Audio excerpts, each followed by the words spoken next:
नमस्कार दोस्तों, स्वागत आपका हमारे चैनल पे। देखिए, आप सभी को पता है कि भाई पशु परिचर की भर्ती आई हुई है और एक अच्छा मौका यहाँ पे है आपके पास ये।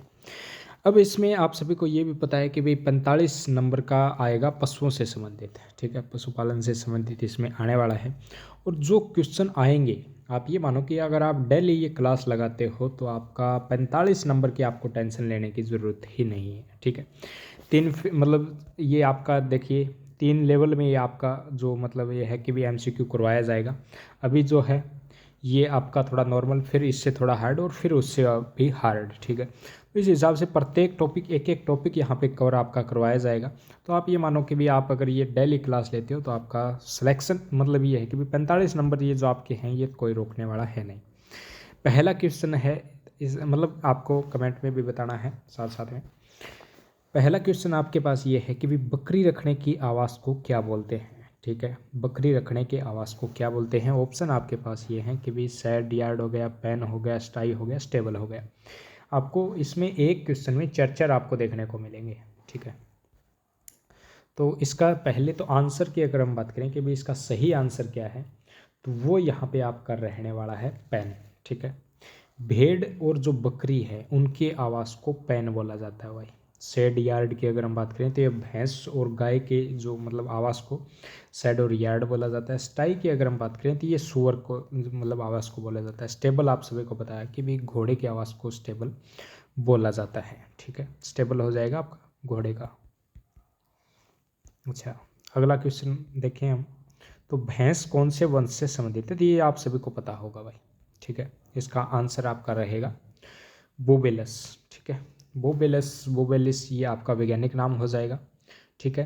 और ये आपका वंश हो जाएगा इसमें बोबेलस। ओविस कौन से मतलब ये है कि भी जो ओविस है वो वंश किसका है, तो ये आपका रहेगा भेड़ का, ठीक है। अच्छा, इसका अगर हम बात करें मतलब वैज्ञानिक नाम भेड़ का जैसे ओविस एराइस होता है, ठीक है। अगर ये कैपरा की अगर हम बात करें तो कैपरा हिरकस बकरी का होता है, बोस इंडिकस गाय का होता है। तो ये आप सभी को पता होना चाहिए। आगे अगर हम देखें, गाय में अस्थियों की कुल संख्या कितनी होती है भाई। गाय में अस्थियों की संख्या, अस्थियों मतलब ये है कि 208, 291, 200, 274 ये आपके पास में ऑप्शन है। तो गाय में अगर हम देखें तो गाय में 208 होती हैं भाई, ठीक है। 200 जो 91 आपको देखने को मिल रही है ये होती है कुत्ते में, ठीक है। और अगर हम बात करें आगे 200 तो ये होती है घोड़े में, ठीक है। घोड़े में मनुष्य से भी कम अस्थियां हैं वो पाई जाती हैं। 274 की अगर हम बात करें तो ये होती है सूअर में। अच्छा, अगला अपना क्वेश्चन है, भैंस में स्थायी दांतों की संख्या कितनी है। भैंस में स्थायी दांतों की संख्या कितनी है। तो स्थायी की अगर हम बात करें तो भैंस की ये है कि भी अपने जो जैसे मनुष्य में हो गए 32, वैसे ही इसमें आपके 32 ही होते हैं भैंस में भी, ठीक है। ऊँट में 2 ज़्यादा होते हैं, 34 हो जाएंगे आपके। अच्छा, ये जो 42 आपको देखने को मिल रहा है ये होता है कुत्ते का। और ये जो 40 है ये होता है घोड़े में, ठीक है। घोड़े में होते हैं 40।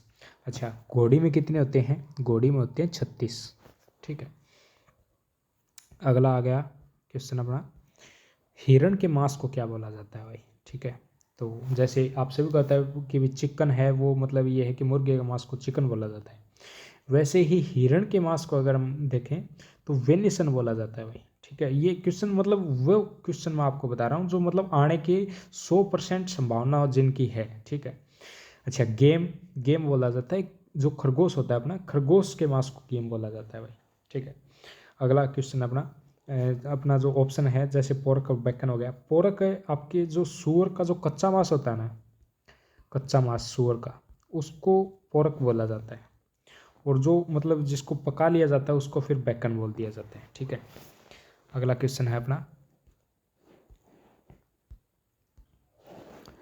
बकरी का गर्भकाल कितना होता है, ठीक है। तो बकरी का जैसे अगर हम बात करें 10 माह 10 दिन किसके होते हैं, तो ये आप सभी को पता होना चाहिए कि भी भैंस का ये होता है 10 माह 10 दिन। अच्छा, 11 माह 11 दिन किसका होता है, ये होता है घोड़ी का, ठीक है। अच्छा, 5 माह है प्लस 5 दिन, प्लस 5 दिन आ जाए तो आपको ये समझ लेना चाहिए कि ये होता है बकरी का, ठीक है। प्लस 5 दिन वाला, माइनस आ जाए तो फिर ये आप करना है भेड़ आपको, ठीक है। तो इसका आंसर हो जाएगा +5 वाला।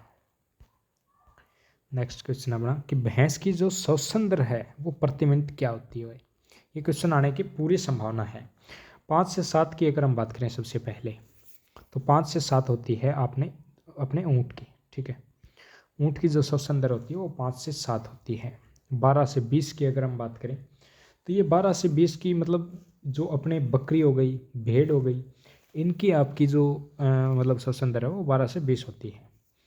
अच्छा, 16 से 18 की अगर हम बात करें, तो ये आपकी भैंस की हो जाएगी भाई, ठीक है। और अगला जो अपना है इसका मतलब आंसर तो ये हो जाएगा 16 से 18। 20 से 25 सही होती है गाय की, ठीक है। नेक्स्ट क्वेश्चन अपना कि ऊँट का औसत जीवन काल कितना होता है। तो देखिए जो 12 अब मतलब वर्ष की अगर हम बात करें सबसे पहले, ऊँट का तो जैसे हो जाएगा भाई 40, ठीक है।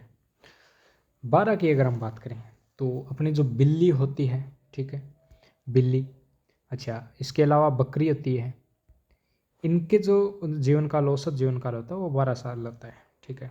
15 की अगर हम बात करें तो 15 आपका मतलब बकरी का हो जाता है भाई, ठीक है। तो बकरी का आपका हो जाएगा 15, और ये जो 12 मैंने आपको बता दिया कि भी भेड़ और अपनी बिल्ली, इनका हो जाएगा। 10 साल की अगर हम बात करें तो 10 आपका मतलब होता है कुत्ते का, और जो 18 से 20 के आसपास आपने भैंस का होता है। अगला अगर हम देखें, किसी भी पशु में लगातार गर्भपात होता है तो उसे क्या बोला जाएगा, ठीक है। तो इसमें स्टिल बर्थ के किसको बोलते हैं, मिसकैरेज किसको बोलते हैं, मेस्टाइटिस किसको बोलते हैं, मेट्राइटिस किसको बोलते हैं, तो ये हम यहाँ पे देखने वाले हैं। तो सबसे पहले अगर हम बात करें कि किसी भी पशु में जो गर्भपात होता है तो मतलब उसे क्या बोला जाता है, तो इसका आंसर तो हो जाएगा मिसकैरेज, ठीक है। तो मतलब इसका जो अपना ये क्वेश्चन था इसका। लेकिन स्टिल बर्थ की अगर हम बात करें तो ये होता है जैसे मतलब किसी भी पशु का गर्भकाल पूरा हो गया, ठीक है, उसके बाद मृत जो भ्रूण होता है उसका बाहर आना होता है, उसको स्टिल बर्थ बोला जाता है। मेस्टाइटिस की अगर हम बात करें तो जैसे पशुओं के जो थनों में सूजन आ जाती है तो उसको ये मतलब मेस्टाइटिस बोलते हैं। मेट्राइटिस की अगर हम बात करें तो ये किसको बोलते हैं, तो गर्भाशय में जो सूजन होती है उसको मेट्राइटिस बोलते हैं, ठीक है। तो ये आप देख लेना। मतलब हर क्वेश्चन के आपके 4 आपको अलग से बताए जा रहे हैं, तो इससे 10 के 4 मतलब 40 क्वेश्चन आपके हो जाएंगे। अच्छा, ये अगर हम देखें कि भी पशु शरीर की सबसे बड़ी मांसपेशी कौन सी होती है, पशु शरीर की सबसे बड़ी मांसपेशी की अगर हम बात करें तो ये हो जाएगी आपकी ग्लूटियन, ठीक है। सबसे छोटी कौन सी हो जाएगी, स्टेपिडियस हो जाएगी। सबसे बड़ी हड्डी कौन सी हो जाएगी, तो ये आप सभी को पता है कि भी सबसे मतलब सबसे लंबी जो हड्डी होती है वो फीमर ही होती है। सबसे छोटी हड्डी की अगर हम बात करें तो आपकी ये हो जाएगी स्टेपिज, ठीक है। ये थोड़ा ऑप्शन मतलब दूसरी तरीके से हो गया, ठीक है। स्टेपिज यहाँ पे होना था, सबसे छोटी हड्डी आपकी ये होनी थी यहाँ पे। तो आपके ये आपके मतलब 40% हो गए, 40% उत्तर हो गए। अगर आप डेली अगर देखते हो तो आपके मतलब सिलेक्शन होने के पूरे चांस यहाँ पे बन जाते हैं भाई।